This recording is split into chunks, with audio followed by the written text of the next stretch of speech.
Get ready for a quick quest guide for the Death to Dorgeshuun quest, in which the main rewards for completing are 2000 thieving and ranged experience, access to Dorgesh-Kaan, the ability to use the bone dagger and crossbow special attacks, and 1 quest point. You'll need to have completed the Lost Tribe quest before taking on this one. Also, while not required, having completed the Tears of Guthix quest is helpful for access to the game's necklace's Tears of Guthix teleport. Then in terms of skills, you'll need to have level 23 thieving and agility. Then while not a hard requirement, having 30 combat is recommended. When it comes to items, you'll need a light source. If your light source is open, such as a candle, then you'll also want a tinderbox to light it in case it goes out. You'll also want a pickaxe you can use, and finally you'll want 2 full sets of ham robes. This includes a hood, shirt, robe bottom, cape, gloves, boots and a logo. So each set is 7 pieces. If you're an Iron Man and you don't have these, then obtain them during the quest, not before, as during the quest the chance to pickpocket these robes is much higher than when you're not doing the quest. In terms of recommended items, you'll want 1 stamina potion to help with the running around, as well as a weapon and potentially armor and some food to defeat a level 50 enemy who's immune to ranged alongside 3 level 22 guards. Because of the ranged immunity, using melee or magic is essential. Also, if using magic, then know that you can safe spot the enemy. Now I want to flag that I did run into a bug during this quest that made Sigmund immune to both ranged and magic,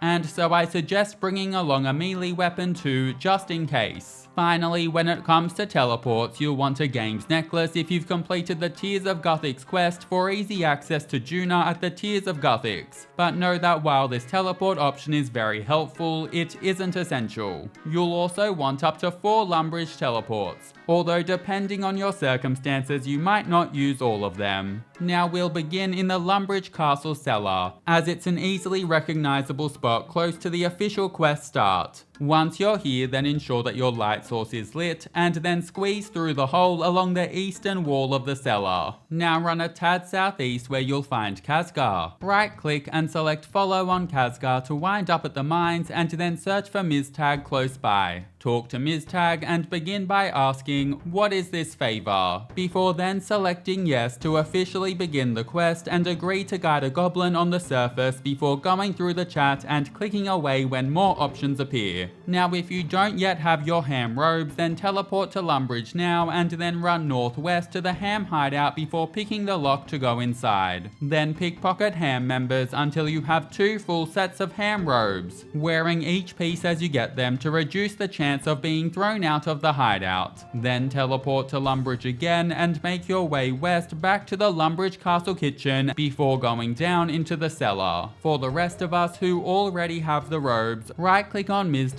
and select follow to wind up back near the Lumbridge cellar before going northwest and squeezing through the hole to enter the cellar. In the cellar you'll find the legend that is Zanik roaming around. Talk to Zanik and begin by saying, "Yes, I'm insert username," before adding, "Yes, I have 2 sets of robes," before continuing. Zanik will take one of your robe sets, and after this chat Zanik will start following you. Now climb up the ladder in the cellar and talk to the cook in the Lumbridge Castle kitchen and go through the dialogue until chat options appear and then click away. Then go up the southern staircase of the castle and head into the northern of the 2 rooms on the middle floor of the castle, whereby you'll find Duke Horatio. Talk to the Duke and go through the chat until some chat options appear, and then click away. Now go back downstairs and then head east and go outside of the castle, sparking a small cutscene whereby Zanik is amazed by the surface. Next, find Hans walking around the Lumbridge Castle and talk to him before continuing through the chat and clicking away when dialogue options appear. Following this, talk to one of the men or women walking around the castle grounds who will be super rude. Side note, make sure that Zanik is involved in the conversation, and if Zanik isn't, then chat to another man or woman until Zanik is involved. Then head a little east and then south to Bob's axe shop and have a brief chat with Bob where he's an asshole. Click away once chat options appear appear. Afterwards, go northeast into the church and speak to Father Arik before continuing through the chat and clicking away once the chat options appear. Now exit the church and go a tad north where you'll find the Lumbridge guide. Talk to the guide and go through the chat before clicking away once chat options appear. Following this, go a tad north until you're next to some of the goblins, crossing the bridge east if needed. This will see Zanik strike up a conversation with them. Continue through the chat whereby Zanik realizes that other goblins are really dumb. After this, head northwest and go into the Lumbridge general store before talking to the shopkeeper whereby Zanik excitedly buys a hammer, bucket and map. As usual, once more chat options appear, click away. Now talk to Zanik and after some initial chatter ask, have you seen enough of Lumbridge yet? Zanik will say that they have and then you'll want to say yes please to learn about the mark on Zanik's head. This will spark a cutscene where the mark forms after Zanik collects and drinks some tears at the Tears of Guthix, with the snake Juna saying that the tears have marked Zanik for a special purpose. Following the cutscene, Zanik will pop on their ham robes, and you'll want to wear yours too. Once it's on, then exit out of the general store and head west to the Ham Hideout, and after arriving, pick the lock to eventually break into it before climbing down into the hideout. Now head southeast to the middle of the hideout, whereby Zanik will interrupt you after becoming a little bit stunned by what's being said in the room. Afterwards, go into the most southeastern room in the hideout where you'll find Johannes dressed in black.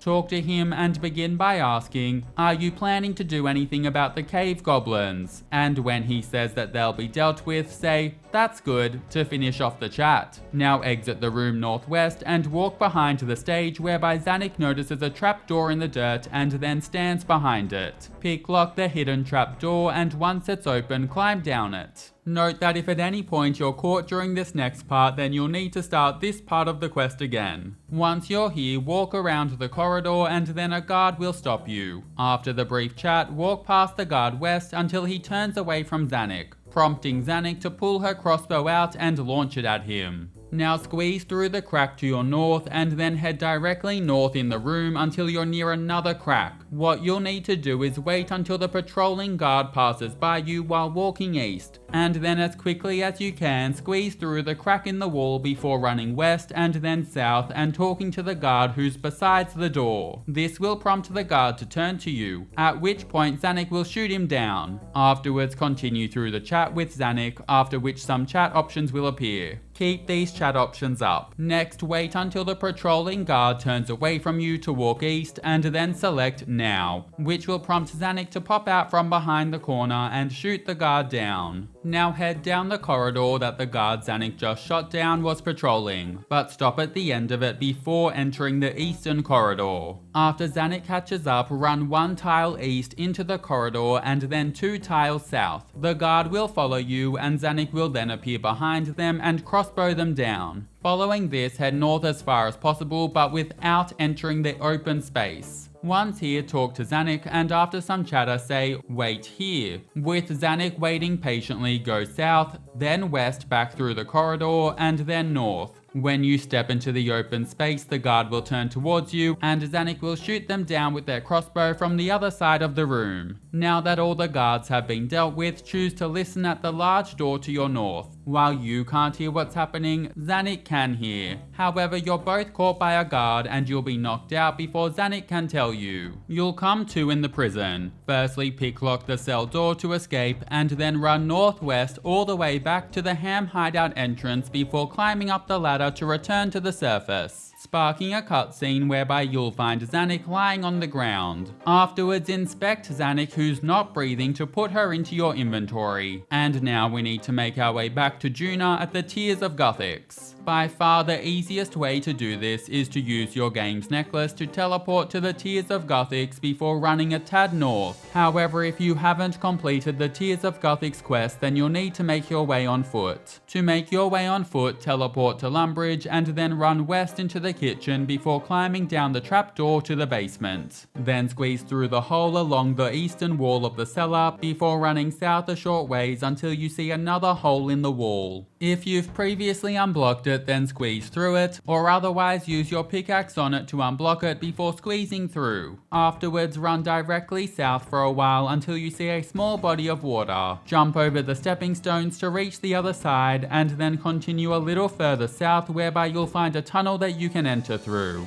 Afterwards, run east, climbing down some rocks as you travel before continuing southeast to Juna. Next, ensure both of your hands are free and then talk to Juna. And after you present Zanik's body, Juna reveals that the gods will allow her death to be reversed, and you'll want to select yes to head into the cave to collect Tears of Guthix. For this, just click on the walls showing light blue water streams and ignore the walls that show green water streams, changing the wall that you're collecting from as the tears themselves change. Once you've collected 20 tears, a cutscene will occur whereby Zanik will be brought back to life. Following this, another cutscene will take place whereby you're brought back to what Zanik hears in the meeting room and learn about the Ham members' plans to drown out the Dorgeshuun. After it finishes, teleport to Lumbridge, and if needed, you can briefly pop up to the roof to bank for extra food or supplies for the boss fight. Then once you're ready, head back down into the Lumbridge cellar and talk to Zanik before saying, "Let's go,"